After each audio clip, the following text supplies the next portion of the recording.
हल्ला बोल, अरे बेरोजगारी पे हल्ला बोल, पे हल्ला बोल, अरे ईवीएम पे हल्ला बोल, इलेक्शन कमीशन पे हल्ला बोल, चुनाव आयोग पे हल्ला बोल, निजीकरण पे हल्ला बोल, निजीकरण पे हल्ला बोल, जातिवाद पे हल्ला बोल, नक्सलवाद पे हल्ला बोल।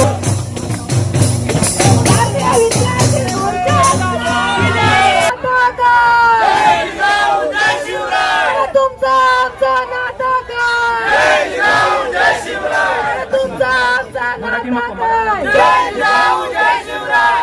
बोल विद्यार्थी हल्ला बोल, बोल बेरोजगार हल्ला बोल। छात्र संघ के बैनर तले संपन्न होने जा रहा है। साथियों इस धरना प्रदर्शन की प्रमुख मांगे हैं कि जो प्राइमरी स्कूलों का मर्जिंग सरकार करा रही है उसको बंद किया जाए और निजीकरण को जो है उसको रोका जाए।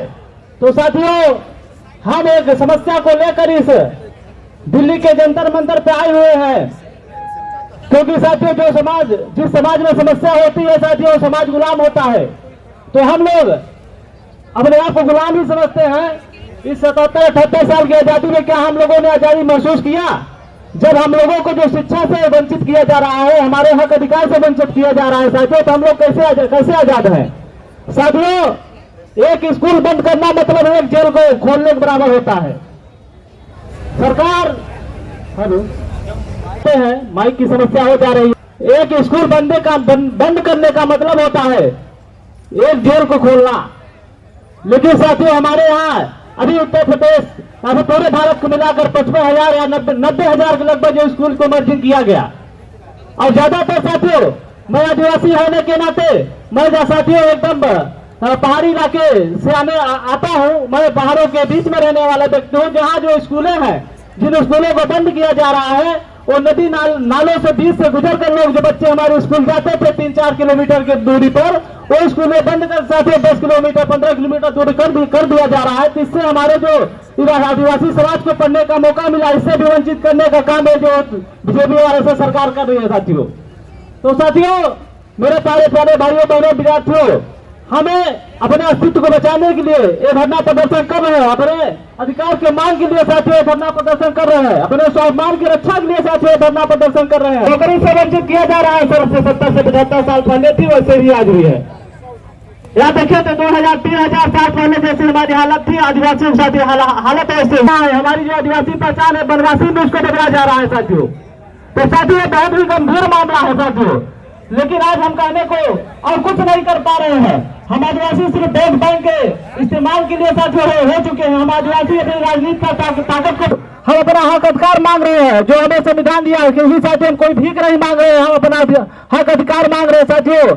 समय का विलंब है। एक सिर्फ ये है कि हम कॉमन मिनिमम प्रोग्राम के तहत SC, ST, OBC और माइनॉरिटीज के जो बच्चे हैं उनके साथ जो देश की सरकार जास्ती कर रही है, नई शिक्षा नीति जो लागू किया उसने, रोजगार जो खत्म कर रही है, निजीकरण जो बढ़ा रही है, उसको वो जल्द से जल्द रोक दे, नहीं तो ये पैगाम बहुत महंगा पड़ेगा, उसका अंजाम बहुत महंगा भुगतना पड़ेगा इस देश की सरकार को। जय भीम, जय मूल निवासी। साथियों कुछ नारा हम लोग लगवाते हैं। सड़क सुरक्षा दे न सके जो, सबको शिक्षा दे न सके जो, और जो सरकार निकम्मी है। धन्यवाद। आज भारतीय विद्यार्थी मोर्चा के द्वारा जो धरना प्रदर्शन का कार्यक्रम दिल्ली के जंतर मंतर मैदान पर किया जा रहा है और आप देश भर से जो विद्यार्थी हैं वो चल करके इस कार्यक्रम को सफल बनाने के लिए जंतर मंतर पर आए हुए हैं। साथियों आपको जो चीजें अभी दिख रही हैं उसके पीछे बहुत सारी चीजें हैं जिनके बारे में ना तो आपको पता है और ना ही इस देश की जनता को पता है। और इन चीजों को हम लोग काफी सालों से भुगत रहे हैं और मुझे लगता है सिर्फ मैं ही नहीं, देश भर के अंदर में जितने भी संगठन हैं, जितने भी लोग हैं भारत देश के अंदर में, मुझे लगता है जो 140 करोड़ की जनता है वो भी इस चीज को भुगत रही है, लेकिन इसके बारे में कभी बात नहीं रखी गई। वो बात आज आपके बीच में मैं रखना चाहता हूं। लेकिन एक फर्क है, नेपाल में जो क्रांति हुई वहां पर जैन जी लोगों ने की थी, ये भारत की क्रांति हम कैडर जी लोग करेंगे, क्योंकि हम कैडर बेस ऑर्गेनाइजेशन चलाने वाले लोग हैं। उन युवाओं ने उनके देश की संसद को ही आग लगा दी और जो भ्रष्टाचार के सबूत संसद के अंदर पड़े हुए थे सब जल गए। तो इतने बेवकूफ तो हम लोग हैं नहीं, हम लोग संविधान को मानने वाले लोग हैं, बाबा साहब अंबेडकर जी को मानने वाले लोग हैं, हम संसद को भी मानने वाले लोग हैं। इसलिए हम लोग आंदोलन चलाएंगे, नेपाल जैसी क्रांति भी करेंगे, लेकिन संवैधानिक तरीके से करेंगे। तो साथियों, ये जो आज भारतीय विद्यार्थी मोर्चा के द्वारा 6 अक्टूबर को जंतर मंतर में आज हम लोग महारैली यहां पर कर रहे हैं और इस महारैली में जो हमारे विचार मंच पर उपस्थित सभी मान्यवर और आप सभी देश के कोने कोने से आए हुए साथियों का मैं यहां पर स्वागत करता हूं। साथियों, शिक्षा व्यवस्था का जो इतिहास है ये एक बहुत बड़ा इतिहास है, क्योंकि भारत में हमें शिक्षा मुफ्त में नहीं मिली। भारत में शिक्षा मिलने के लिए 108 वर्ष का संघर्ष हमारे महापुरुषों द्वारा चलाया गया और तब जाकर आर्टिकल 21A में, इंडियन कॉन्स्टिट्यूशन के आर्टिकल 21A में फ्री एंड कंपलसरी एजुकेशन मिला। ये जो राइट टू एजुकेशन है ये आर्टिकल 21A के तहत मिला। उसके लिए भी बाबा साहब को अमेंडमेंट करनी पड़ी संविधान के अंदर, तब जाके साथियों हमें शिक्षा का अधिकार मिला है। और ये आज हम देख रहे हैं जिन लोगों को आर्टिकल 21A के तहत, आपको पता नहीं होगा, मैं आपको आर्टिकल 21A क्या है वो समझा रहा हूं। आर्टिकल 21A के तहत जो भी बच्चे जिनकी उम्र 6 से लेकर 14 साल तक है, उन सभी बच्चों को फ्री एंड कंपलसरी एजुकेशन। इस सरकार के पास कुंभ मेले के लिए 7,500 करोड़ है, कुंभ मेला आयोजित करने के लिए 7,500 करोड़ हैं, लेकिन शिक्षा देने के लिए सरकार के पास तिजोरी में पैसे नहीं है। तो ये जो सरकार है ये शिक्षा विरोधी सरकार है और इन्होंने 2020 में जो शिक्षा नीति लाई, इस शिक्षा नीति के तहत हमारे बच्चों को माध्यमिक शिक्षा से, उच्च शिक्षा से वंचित करने के लिए उन्होंने उसमें पॉलिसी बनाकर रखी है। तो इसीलिए साथियों, हमारे बच्चों को माध्यमिक और हायर एजुकेशन ना मिल सके, उनको जो बेसिक एजुकेशन है वो भी ना मिल सके, इसीलिए स्कूल मर्जिंग का नया नाटक किया जा रहा है। और इसके वजह साथियों, जो हमारे बच्चे SC ST OBC के जो बच्चे हैं, जो स्कूलों में पढ़ रहे थे, उनकी शिक्षा समाप्त करने वाली एजुकेशन पॉलिसी है। इसीलिए साथियों, एजुकेशन पॉलिसी को हमारे देश में समाप्त करने के लिए सबसे बड़ा आंदोलन चलाने की जरूरत है और ये आगाज भारतीय विद्यार्थी मोर्चा ने किया है और इसीलिए जंतर मंतर पर आज हम लोग हजारों लोग यहाँ पर इकट्ठा हुए हैं, ताकि आने वाले समय में ऐसी कोई भी जो गैर संवैधानिक एजुकेशन पॉलिसी है वो इस देश में दोबारा ना बन सके।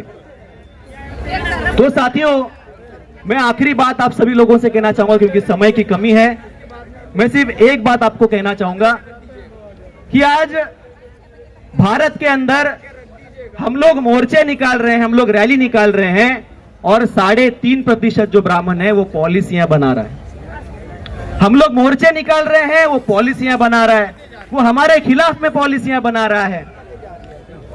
2019 में 103rd अमेंडमेंट के तहत उन्होंने क्या किया, उन्होंने EWS लाया, इकोनॉमिक वीकर सेक्शन लाया।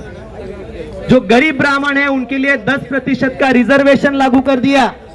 महाराष्ट्र में मराठा लोग आंदोलन चला रहे हैं आरक्षण के लिए, उनको ये लोग कहते हैं कि 50% से ज्यादा रिजर्वेशन नहीं मिल सकता, और यही लोग हैं जो 10% क्या कर रहे हैं, ईडब्ल्यूएस आरक्षण लगा रहे हैं। तो आज इनकी व्यवस्था है, आज वो सत्ता में बैठे हैं, इसलिए आज वो लोग जो चाहे वो कर सकते हैं।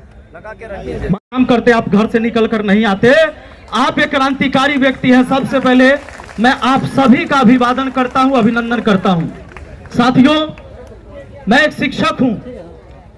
अभी मैथ मस्ती ऐसे यूट्यूब चैनल पर हम 60 लाख छात्रों को पढ़ाते हैं। वर्तमान में मैं अपने ग्राम पंचायत का मुखिया भी हूं। तो मैं जो देख रहा हूं, जो कि शिक्षा पर बात हो रही थी, लगातार हमारे साथियों ने बात किया, बहुत अच्छी बातें कहा।